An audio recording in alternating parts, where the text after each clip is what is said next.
Welcome to PelviBiz podcast. I'm Dr. Kelly Alhui. I've grown my pelvic health practice, orthopelvic physical therapy, and now I'm helping pelvic health professionals do the same. Each week, I give you the knowledge you need to grow your practice. Let's get into today's episode. Many of you are familiar with the name, but if it's new to you, Jane is a HIPAA-compliant all-in-one practice management software and the sponsor of our show today. The team at Jane know your time is valuable, and they designed online intake forms to help you reduce admin work and so that you can take back your treatment time. Whether you need to collect patient or client data, insurance policy information, health history, or consents, Jane's online intake forms offer a safe and secure way to gather everything you need before your patients walk through your door. You can also collect payment details securely through your intake forms via Jane's PCI-compliant payment solution, saving your patients time at checkout. To learn more about how Jane's intake forms can help, head to jane.app/guide to book a one-on-one demo with a member of their team. If you're ready to get started, you can use the code PelviBiz1mo at the time of sign up to get a 1-month grace period applied to your new account. Today, I'm going to talk about how to be a better communicator. We're going to talk about the do's, the don'ts, stories of communication. Why sometimes is freaking communication so hard? I feel like most of us are like, yes, I'm a great communicator. Of course I communicate well. I mean, this was me. I feel like I overly communicate all the time.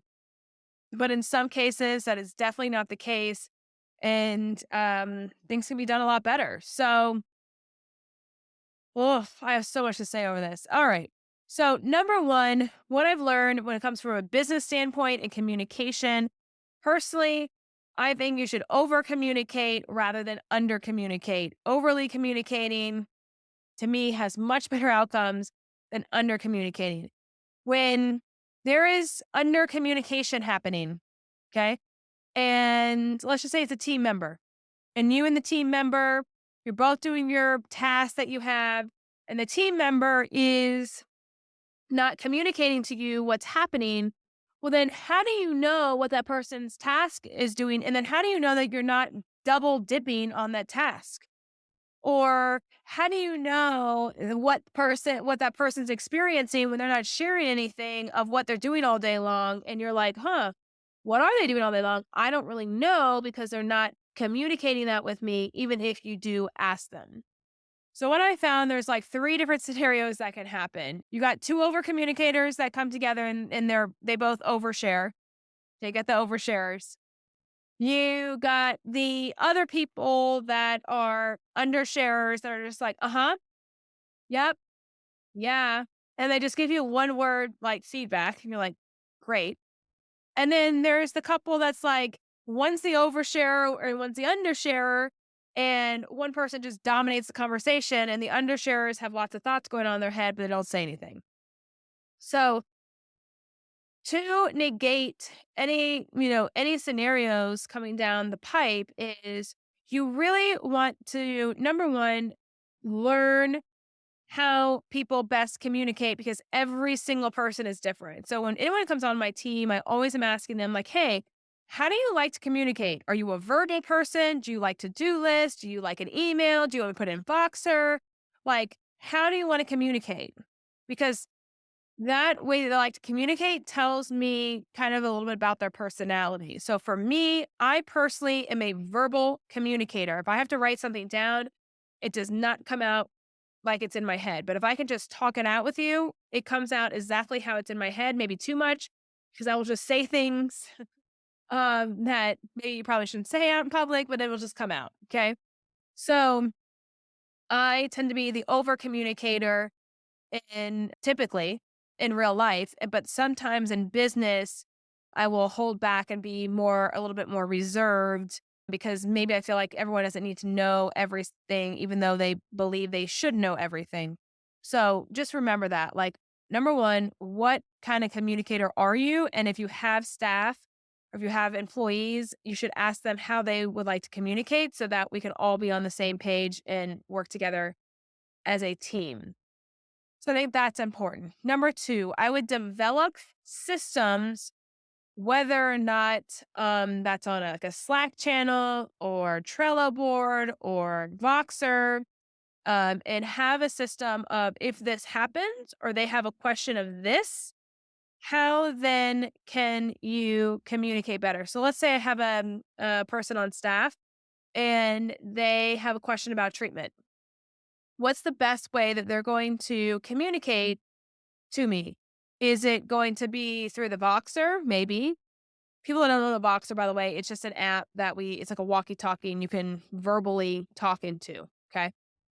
Is it Are they gonna talk to other employees and bounce ideas from them? Are they gonna save it for the meeting? So, like, what systems do we have in place when people have questions of the hierarchy of how we're going to communicate?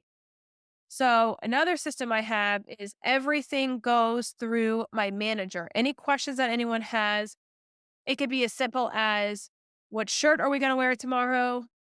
Or, "Oh my god, the ceiling is leaking.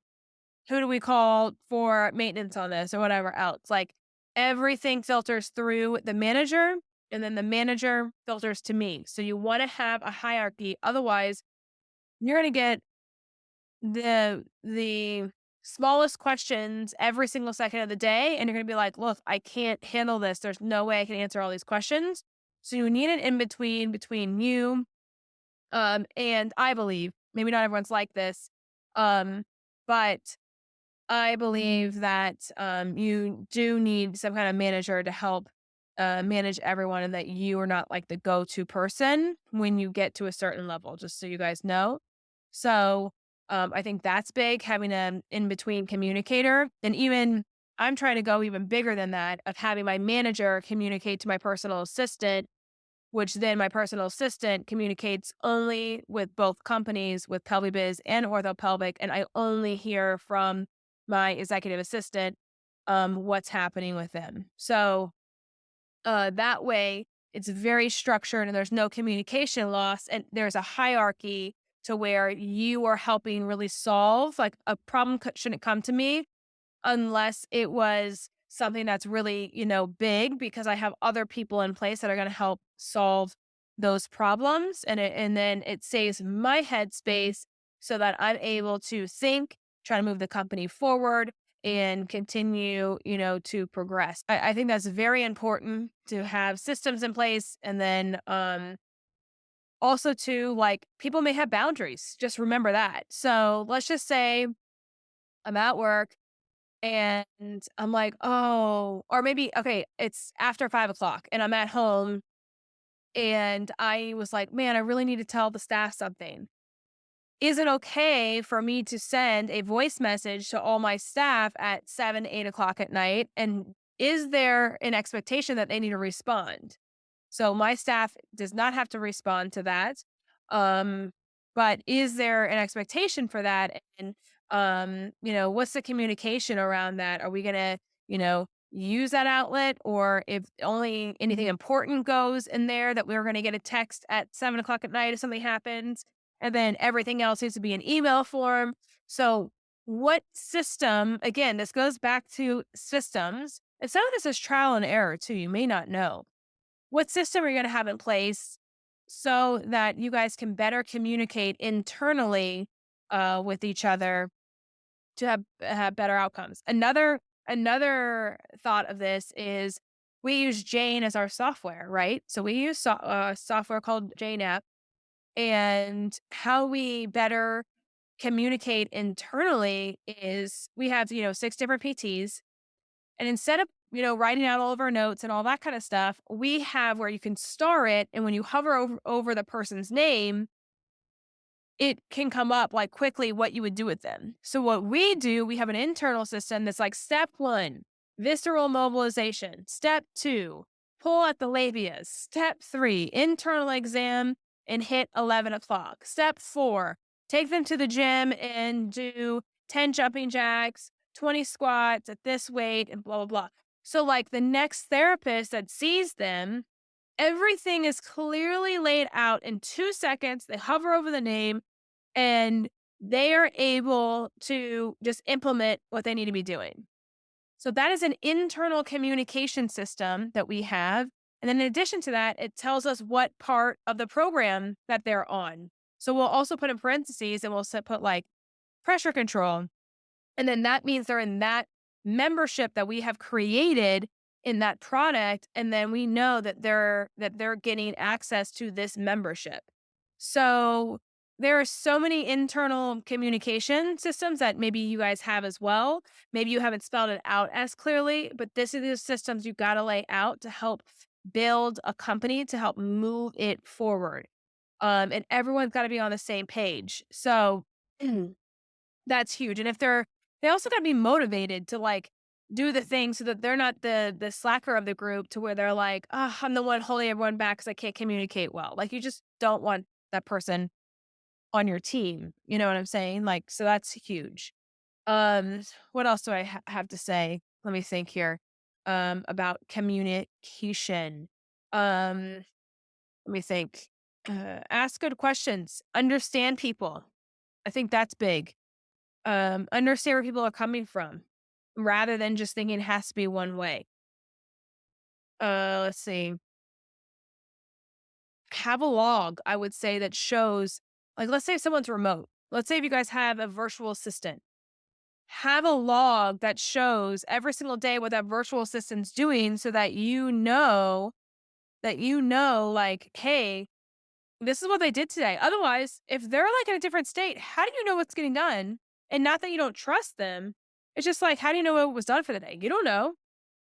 So just have them like write out quickly, like, hey, I spent 15 minutes doing paperwork today. I just spent 15 minutes posting on social media. I spent 15 minutes replying back to leads. Like, okay, great. Now I know what was done. So I don't have to think about, hey, I got to do that. So I think that's huge. It's like just being aware of what everyone's doing, but you not actually having to do the thing. Hope that makes sense. You have to be aware of what everyone's doing, but you're not physically doing that task. Okay. So you have a broader view and they're in on that and they're doing the task. Set expectations that when you are growing a company that you don't know everything and that potentially you have to quickly pivot and things can quickly change and everyone's got to be like good with that. So you want people that A, not only are communicators, but B, are able to handle a change like that. And they're able to quickly change. I think just communicating that up front that guys, we're a new company. We are growing and I don't maybe know all the things that are ahead, but we're going to try our best. And all we can do is try. And if it doesn't work out, then we do a different thing and we pivot and go a different direction. So I think that's important. I think communication's everything. And if you are an effective communicator, if you teach your team and build out systems of how to effectively communicate, there is no reason why your company cannot continue to grow and thrive and excel when you have great communication. Your patients are only going to benefit from it because, especially with if there's therapist overlap, like it's just going to be so much better. I wouldn't just expect everyone, like there's one communication style, that's it. I wouldn't expect everyone to do that. Don't under communicate. People will feel like you're doing something behind their back. People will feel like, well, what is she doing now? They won't trust you as much. So again, I personally would over communicate than under communicate. Watch your tone, maybe. Like sometimes I'm really loud because I can't hear. So sometimes I don't mean to be that way. Sometimes I can come off like really aggressively and blunt, but I don't mean that way. So when I get really excited about something, I get louder. And sometimes I could be a little like, whoa, Kelly, whoa, that's a lot. You're coming at me. But I'm not. I'm just getting excited. So just explaining to people, hey, these are my tendencies. This means nothing. Making them aware. Yeah, I would say those are the big things. And communicate. Communicate more and more and more. Be on the overly side and the underside. So hope you guys learned some stuff tonight. And we'll talk soon. Bye, guys. I consider myself a business and life coach. Are you ready to live the life of your dreams as an entrepreneur? If so, let's chat. See the episode notes below and go ahead and book a call. See you all next week.